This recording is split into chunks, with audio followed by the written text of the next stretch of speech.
नमस्कार विद्यार्थी मित्र हो, मी अक्षय तुम्हा सर्वांचं स्वागत करत आहे आदिराज वर्ल्डमध्ये। तर विद्यार्थी मित्र हो, आज आपण पाहणार आहोत नेताजी सुभाषचंद्र बोस यांच्याविषयी भाषण।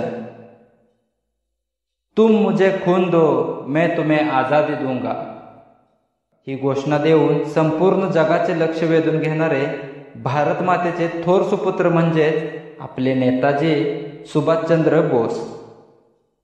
सन्माननीय व्यासपीठावरील मान्यवर व वंदनीय गुरुजन वर्ग आणि येथे उपस्थित असणाऱ्या माझ्या मित्रमैत्रिणींनो, सर्वांना माझा नमस्कार। आज 23 जानेवारी नेताजी सुभाषचंद्र बोस यांची जयंती। नेताजींचा जन्म 23 जानेवारी 1897 रोजी ओरिसा प्रांतातील कटक या शहरात झाला। त्यांनी कलकत्त्यातील आपले शिक्षण पूर्ण केल्यानंतर पुढील उच्च शिक्षण इंग्लंडला घेतले व तिथे त्यांना अधिकारी पदाची नोकरीही मिळाली। देशाला गुलामगिरीतून मुक्त करण्याची भावना ठसलेली होती, त्यामुळे त्यांनी ती नोकरी सोडून स्वातंत्र्य चळवळीत भाग घेतला। त्यांनी 21 ऑगस्ट 1943 रोजी आझाद हिंद सेनेचे सरसेनापती म्हणून नेतृत्व केले।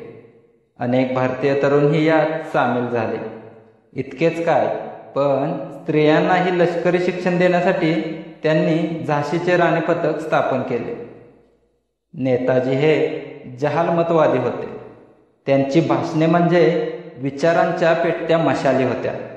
त्यांनी जय हिंद आणि चलो दिल्ली अशा प्रसिद्ध घोषणा दिल्या।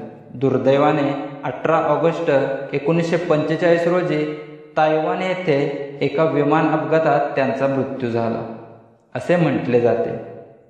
अशा या महान शूर नेत्यास माझे कोटी कोटी प्रणाम। धन्यवाद। जय हिंद, जय भारत।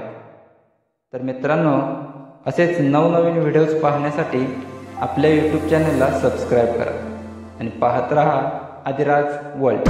भेटूया पुढच्या व्हिडिओमध्ये।